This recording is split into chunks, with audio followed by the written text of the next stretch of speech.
तो आप सभी लोग इधर आए, आप सभी लोगों का धन्यवाद। प्रेस कॉन्फ्रेंस का मतलब ये लोकल प्रेस कॉन्फ्रेंस करने का एक ही मकसद था कि आप सभी लोग जानते हैं कि अणुशक्ति नगर तालुके में बम्बई के विविध विविध ठिकानों से लोगों को इधर पीएपी के रूप में इधर लोगों को शिफ्ट किया जाता है। तो ये एक अणुशक्ति नगर तालुके का एक ऐसा टप्पा है जिधर मैक्सिमम, जैसे हम वाशीनाका को ही देख ले, तो वाशीनाका एक ऐसा एरिया है जहाँ पे ज़्यादा से ज़्यादा पीएपी की बिल्डिंग्स बनी हुई है और पूरे बम्बई से इधर से लोगों को लाया जा रहा है। जब इधर लाते हैं तो जब लास्ट डीपी की प्लानिंग हुई थी तो इधर कुछ रिजर्वेशंस उसी पीएपी को ध्यान में रखते हुए कुछ हमारे रिजर्वेशंस रखे गए थे, जैसे स्कूल हो गया, हॉस्पिटल हो गया, प्लेग्राउंड्स हो गए, पार्क हो गए, बरियल ग्राउंड्स हो गए और रोड का एक्सेस। आप सभी लोग जानते होंगे कि 2020 में जब कोविड की महामारी आई, उस समय में हमने स्पेशली बरियल ग्राउंड्स को लेके बहुत एक डिफ़िकल्टी और स्पेस को मतलब कब्रिस्तान और बरियल ग्राउंड्स की कमतरता हमने महसूस की। दूसरा, जब 2021 में भारत नगर में जो बारिश के वजह से लैंडस्लाइड हुई और बहुत दुर्भाग्य है कि हमने 18 लोगों को खोया। उस दौरान हमने 2 चीज़ों का बहुत ही सतर्क तरीके से एक फ़ॉलो-अप चालू किया। बोलने का मतलब ये है, बताना ये चाहते हैं कि 2021 में जब वो लैंडस्लाइड हुई तो जो भारत नगर का एक्सेस था वो एक एचपी के लेआउट रोड से था जो 4 और 5 मीटर की विड्थ रखता है और इमरजेंसी सिचुएशन में वो इतना ब्लॉक हो गया था कि इमरजेंसी रेस्क्यू ऑपरेशंस नहीं हो पा रहे थे। और जब उसका ऑल्टरनेटिव रूट देखा गया तो वो रूट ऑसवाल कंपनी के रिजर्वेशन के प्लॉट से आते थे। और लास्ट ऐसा था जब हमने उसके बारे में फाइंड आउट किया तो रिजर्वेशंस को डिलीट करने का प्रपोजल था, लेकिन ये पूरे एक एक्सीडेंट और इंसिडेंट की वजह से हमने वो रिजर्वेशन प्लॉट्स जो रोड था उसको कैंसिल नहीं करके उसको ईपी में डाल के उसका प्रस्ताव आगे यूडी में भेजा और वो यूडी में जाके सैंक्शन हुआ। आज ऐसा है कि एक्विजिशन का जो प्रोसेस था, आज वो एक्विजिशन का प्रोसेस पूरा होता है। ओसवाल ने हैंडओवर करने का जो भी प्रोसीजर था वो पूरा किया है और हमारे ये इनके एक्विजिशन के प्रोसीजर से हमारे पास रोड, पार्क, गार्डन, हॉस्पिटल और स्कूल और सबसे इम्पोर्टेंट चीज़ जो भारत नगर को रोड कनेक्ट करेगा 13.40 मीटर का, वो हमें इमीडिएटली मिल जाता है। उसके अलावा और एक चीज़ है कि जब हम उधर बरियल ग्राउंड की बात करते हैं तो बरियल ग्राउंड में सिर्फ और सिर्फ कोई एक समाज को नहीं बल्कि एक कॉम्पोजिट बरियल ग्राउंड जो लिंगायत समाज के लिए होएगा, मुस्लिम समाज के लिए होएगा और क्रिश्चियन समाज के लिए होएगा। तो ये एक बहुत बड़ा डेवलपमेंट है अणुशक्ति नगर तालुके के लिए, स्पेशली वाशी नाका के लिए, क्योंकि वाशी नाका में इस चीज़ का हमने कमतरता देखा है और बहुत जल्द ये जब प्लानिंग स्टेज से डेवलपमेंट स्टेज पे आएगा तो इधर के स्थानिक लोगों को बहुत रिलीफ मिलेगा। मैम, जब डीपी आता है, डीपी आने के बाद रिजर्व प्लॉट्स आ जाते हैं क्योंकि एक नई बस्ती बसाई जा रही है, पीएपी के बिल्डिंग्स बन रहे हैं। आपने देखा होगा या आपको जानकारी होगी, तो माडा कॉलोनी हो गया, एमएमआरडी हो गया, आरएनए लेआउट हो गया, कुकरेजा हो गया, जे प्लॉट हो गया और हम आगे बढ़े तो एसडी केमिकल हो गया, वीडियोकॉन अतिथि हो गया। ऐसे करके हमने बहुत सारे पीएपीज बिल्डिंग्स देखे हैं जो वाशीनाका में और विष्णुनगर के साइड पे आई है। जब भी ये पीएपी बिल्डिंग प्लान्स होती है और जब डीपी का टाउन प्लानिंग और ये सब एक्टिव होता है तब वो हिसाब से प्लॉट्स पे रिजर्वेशन रखते हैं according to the available plots. तो वो सब रखी गई। जब भी हम उसको डेवलप करने के लिए आगे बढ़ते हैं तो सबसे मेन रीज़न हो जाता है कि एक्विजिशन का, क्योंकि जब भी बीएमसी रिजर्वेशंस प्लॉट अलॉट करती है तो ऐसा नहीं होता है कि वो सिर्फ और सिर्फ बीएमसी या सरकारी ताबे में होता है, वो कुछ प्राइवेट लोगों के या कुछ कंपनीज के ताबे में भी होता है। तो जब भी वो रिजर्वेशंस आगे बढ़ाना है तो हमारा फर्स्ट प्रोसेस होता है एक्विजिशन, जहाँ मैंने आपको बताया कि एक्विजिशन से पहले हमारे पास एक बड़ा हर्डल था कि इन्होंने कैंसिलेशंस के लिए डाल दिया था, लेकिन ये सब जब इश्यूज आने लगे तो उसके ऊपर प्रॉपर फॉलोअप करने के बाद अब ये हमको मिला है कि कैंसिलेशन से अप्रूव हो गया और अप्रूव से एक्विजिशन के स्टेज पे आ गया है। मैडम, इतना आपने काम किया, मतलब ये डेवलपमेंट इस हर काम में कितनी अड़चन है, मतलब एक काम जो प्रोसेस में पहुंचता है उसके लिए कितने मरहले से गुजरना पड़ता है, कितनी उसके लिए जद्दोजहद करनी पड़ती है? भाई, मेरा मानना है कि प्रॉपर फॉलोअप चलता रहेगा और उस चीज़ की जानकारी रहेगी। ऐसा नहीं है कि आज हम देखते हैं कि एक लेटर डाल दिए और फिर लेटर डालने के बाद बैठ गए, या जब वो चीज़ पूरी हो जाती है तो वो बहुत सारे लोगों के लेटर आके सामने आ जाते हैं, ये लेटर मैंने डाला था। ऐसा नहीं होता है। जब भी आप कुछ लेटर डालो तो लेटर डालने के बाद वो डिपार्टमेंटली फॉलो करो। जब आप अगर लोकली बात कर ले तो ये वार्ड में डाला जाए गया, अगर वार्ड से वो बीएमसी के हेड ऑफिस में जाता है, हेड ऑफिस से वो दूसरे डिपार्टमेंट्स में जाता है, तो हर डिपार्टमेंट में क्या इशू है और हर डिपार्टमेंट में जाके उनको समझाना, उधर की नीड को बताना। और एक हायर लेवल पे अगर आपको लगे कि ये लोअर लेवल पे लोगों को उनका बोलते हैं ना सीरियसनेस का एहसास नहीं हो रहा है, तो हायर लेवल पे लेके जाके उसको बताना और डिस्क्राइब करना। और मेरा मानना है कि अगर हमने वो नीड को जस्टिफाई किया, उधर के लोकल नीड्स को, और एक लोकल रिप्रेजेंटेटिव ज़्यादा उस चीज़ को बोलते हैं ना एक्सप्लेन कर सकता है, जब भी वो होता है तो उसमें एक सक्सेस आती है। और तकलीफ तो हर काम में आती है और अड़चन तो हर काम में आती है। लेकिन मैडम एक सवाल है मेरे मन में कि अणुशक्ति नगर विधानसभा में नवाब मलिक विधायक रहे हैं और प्रतिनिधित्व करने का मौका मिला, लेकिन उसके बाद उन्हें जेल जाना पड़ा और अपोजिशन का आरोप था कि अब विकास कैसे होगा। तो सना मलिक का इसमें क्या कैरेक्टर है और कैसा रोल रहा है आपका विकास कार्य में? भाई आपको मैं बताना चाहूँगी, जब 2022 में 23 फरवरी को मेरे पिताजी को अरेस्ट किया गया, और कुछ टाइम पे ऐसे होता है ना, वो ईडी कस्टडी होती है, उसके बाद जेसी होता है। तो जब जेसी जाने के बाद जब मुझे उन्हें पहली बार मिलने का मौका मिला, तो उनका एक ही कहना था कि आप जिस तरीके से काम कर रहे थे उस तरीके से कंटिन्यू करो। तो उसके बाद उन्होंने जो बोल दिया, उसके बाद गोइंग बैक था ही नहीं। उसके बाद मैंने पीछे नहीं देखा। ये ऑफिस हमारी ऑपरेशनल नहीं थी, उनके ना मतलब उनके कस्टडी में रहते हुए हमने ऑपरेशनल किया ये ऑफिस। और ये करने के बाद धीरे धीरे हमारे साथ लोग जुड़ते गए, लोगों के अंदर विश्वास आने लगा कि नहीं भाई, भले ही हमारे आमदार नहीं है, तो उन्होंने उनके तौर पे जो उनकी बेटी उनके साथ काम कर रही थी, अभी वो अकेली भी उसी तरीके से काम कर रही है। ऐसा नहीं बोलूँगी कि मैंने हर चीज़ किया है या हर चीज़ कर पाई हूँ या हर मुद्दे को सॉल्व कर पाई हूँ, लेकिन मैंने अपनी तरफ से पूरी कोशिश की है। और कोशिश करने के बाद काफ़ी हद तक हमें सफलता मिली है। जो चीज़ें नहीं आती थी, जो उनके नेतृत्व के नीचे हम काम किया करते थे, आपको एक बहुत बड़ी जिम्मेदारी दी गई, मतलब आप लगातार काम कर रहे थे। उस दिन दादा ने भी बोले कि आपके काम को देखकर एक स्पोर्ट पर्सन की जो है आपको रिस्पॉन्सिबिलिटी दी गई, तो इसको आप कितना बड़ा मतलब चैलेंज समझते हैं?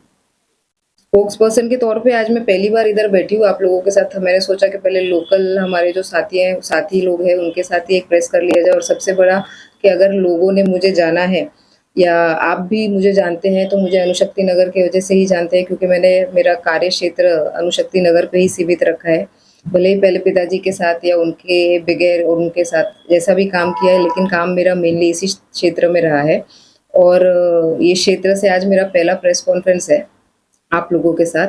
और मेरा मानना है कि रिस्पॉन्सिबिलिटी जितनी भी आए, रिस्पॉन्सिबिलिटी उठाने में और रिस्पॉन्सिबिलिटी को आगे बढ़ने में मुझे कोई भी ऐसा प्रेशर फील नहीं होता है। मुझे सिर्फ एक ही लक्ष्य रहता है कि अगर मैं कोई भी जिम्मेदारी लेती हूँ तो उसको पॉजिटिवली और एक बेहतर तरीके से निभा पाऊँ। मैडम अणुशक्ति नगर में आपने 3 साल से प्रतिनिधित्व कर रहे हैं, नवाब मलिक की जगह पर कर रहे हैं, तो आपको कैसी समस्या यहाँ पे जानने को मिली है लोगों के बीच में? कौन सी ऐसी समस्या है जिसको लेके आप आगे बढ़ रही हैं? इधर जैसा मैंने आपको बताया, मेनली शिफ्टेड लोग हैं।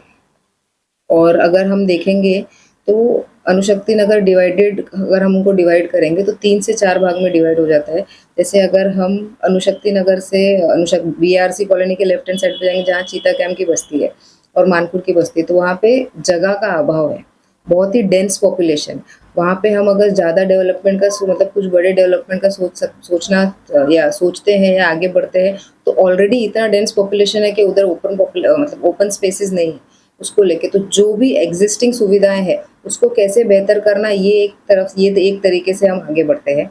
जब हम इधर इस तरफ आते हैं वार्ड नंबर 144 और 146 में, तो ये एक थोड़ा सा बोलते हैं ना, मिडिल क्लास और हायर मिडिल क्लास और इकोनॉमिकली जो स्ट्रेंथ रहता है, जिनके पास जो हाई क्लास सोसाइटी मानी जाती है, वो एक ये सेक्शन पड़ता है। और जब हम जाते हैं वाशीनाका की साइड, तो मेनली वही लोग हैं उधर, या तो उधर एसआरए प्रोजेक्ट्स ज़्यादा चल रहे हैं या तो उधर पीएपी के शिफ्टेड हुए लोग हैं। तो अगर पीएपी के शिफ्टेड हुए लोग हैं उधर, हमारे पास स्पेस जो है डेवलपमेंट के लिए काफ़ी है। उधर रिजर्वेशंस ज़्यादा रखे हुए हैं, उसको डेवलप करना ज़्यादा आसान है। और हमारे ये तीनों जगह पे अलग अलग तरीके के डेवलपमेंट के ओर से हम आगे बढ़ते हैं। मैडम, जो 40 साल से अणुशक्ति नगर इलाके में जो है काम जो डेवलपमेंट का रुका हुआ था, जैसे कि खेल का मैदान, कब्रिस्तान, शमशान और चौड़ी सड़कें, तो उसके बारे में क्या कहेंगे? महानगर पालिका ने अभी उसकी जो अनुमति दे दी है, तो ये मैदान और ये शमशान कहाँ पर आने वाला है और क्या क्या चीज़ें यहाँ पे, जैसे खेल के मैदान में क्या क्या चीज़ें आने वाली है, अस्पताल में क्या क्या चीज़ें आने वाली है, उसके बारे में ज़रा विस्तार से बताएंगे।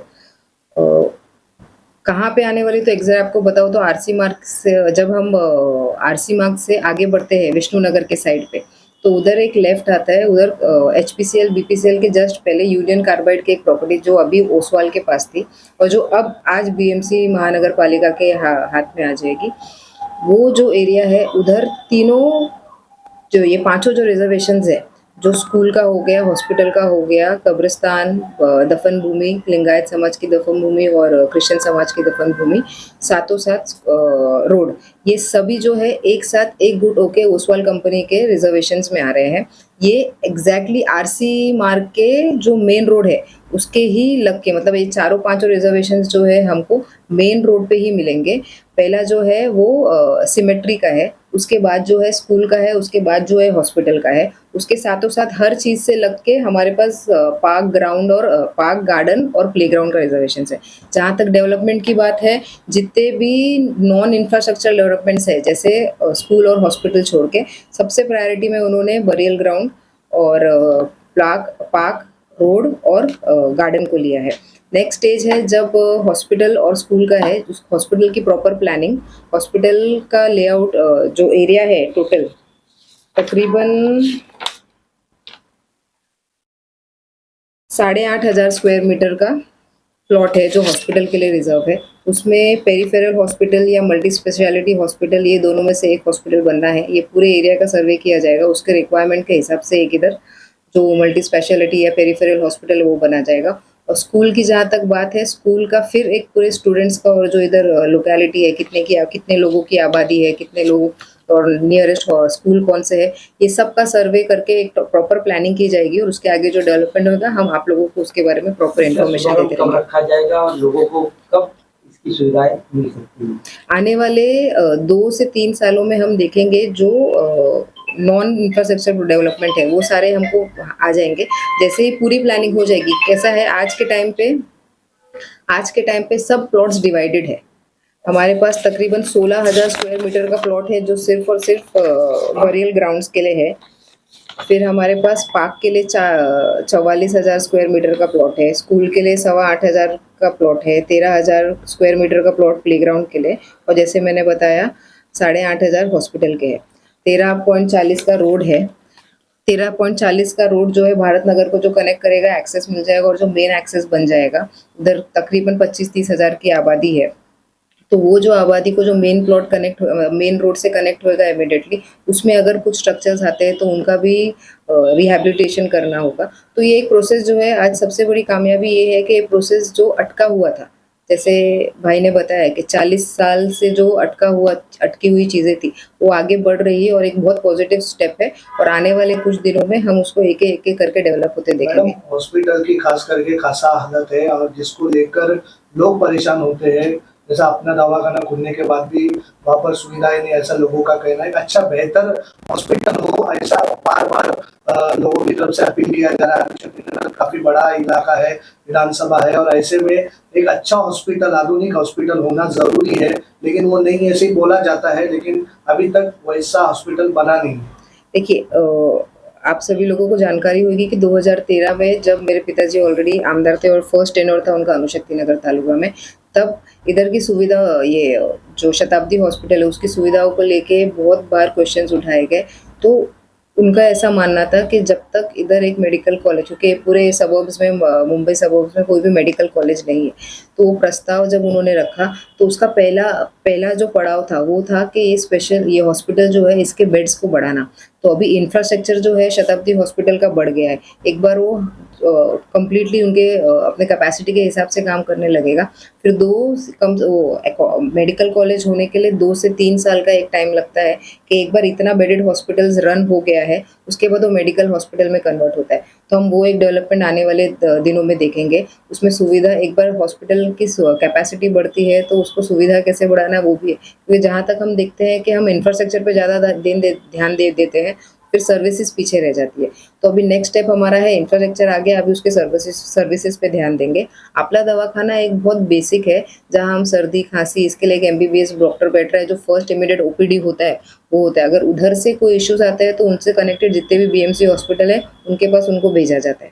जहाँ तक दूसरे हॉस्पिटल्स की बात होती है तो शिवाजी नगर का जो शिवाजी नगर मतलब वाशीनाका में जो शिवाजी नगर है उधर एक मैटरनिटी होम का रिजर्वेशन था, जिसको हमने पेरिफेरल हॉस्पिटल कन्वर्ट करने के लिए प्रस्ताव रखा था। और आपको आज आप इधर आए ये मुद्दा नहीं था, लेकिन ये बताना चाहूँगी कि वो पेरिफेरल हॉस्पिटल का जो हमारा प्रपोजल था वो भी सैंक्शन हो गया है। अब उसमें कौन सी फैसिलिटीज़ आएंगी और क्या प्लानिंग होगी वो आपको जानकारी जैसे मेरे पास आती है वैसे आपको बताया जाएगा। तीसरा, अभी जहाँ तक हमने देखा शताब्दी हो गया और ये शिवाजी नगर हो गया, और ये अभी जो हमारे पास ओसवाल अनिक गाँव के पास जो आरसी मार्ग पे आएगा, तो ये भी पूरा सिर्फ और सिर्फ अणुशक्ति नगर तालुकों के नहीं, उसका रोड पार्क की तरफ हमारे पास चेंबूर विधानसभा भी है। तो ये पूरे एरिया को ये एक तरीके से कैटर करेगा। और सिर्फ इंफ्रास्ट्रक्चर नहीं, इंफ्रास्ट्रक्चर के बाद उनकी फैसिलिटीज और सर्विसेज कैसी है और कैसी होनी चाहिए उस पर भी पूरा ध्यान रखा जाएगा। मैडम, जिस तरीके से अस्पताल की बात कर रही हैं आप, अगर देखा जाए बीएमसी के फिगर के हिसाब से तो डॉक्टरों की कमी है, जिसमें एमबीबीएस एमएस की भर्ती नहीं ली जा रही है, उसके बावजूद अस्पताल को बढ़ाने की बात कर रहे हैं, तो लोगों का कैसे इलाज हो सकता है? अभी लास्ट जब मेरे पिताजी कस्टडी में थे तब हमने ये मुद्दा तभी भी एमसी के पास रखा था, और हमारे जो पार्टी के वरिष्ठ है उनके पास भी रखा था। उनकी कुछ बातचीत भी हुई थी और तभी भी एमसी ने ये हमको वो दिया था कि आगे की जो भर्ती है उस पर मेन उनका इश्यूज आता है कि उनका जो मंथली का जो पैकेज होता है, मंथली पैकेज का एक मेजर इश्यू है, तो उसको एक कैसे करके उसका जीआर निकाला जाए और उसको कैसे रिजॉल्व किया जाए उस पर पूरा काम चल रहा है। मैम, नशे को काफी जद्दोजहद चल रही है हर जगह पर, आपका भी ये क्षेत्र काफी बड़ा है और इसमें युवा देखा गया तो एक अलग दिशा जिस तरह नशे के एडिक्ट में जाता जा रहा है। विकास की बात हो रही है, हर चीज हो रही है, लेकिन नशे को लेकर भी जो घटनाएं घट रही है, परिवार आंदोलन कर रहे हैं, कहीं ना कहीं रास्ते पर आ रहे हैं, तो उसके ऊपर अंकुश लगना जरूरी है। आपको मैं बताना चाहूँगी कि हमने डीसीपी हो गया या जिधर भी जो भी क्षेत्र होता है उनके जो सीनियर पुलिस ऑफिसर होते हैं उनसे हमेशा बात की, तो जितनी भी हमको जानकारी आती है हमें यही मालूम पड़ता है कि जो सेल हो रहा है वो इस एरिया में नहीं बाहर से खरीद के लाया जा रहा है।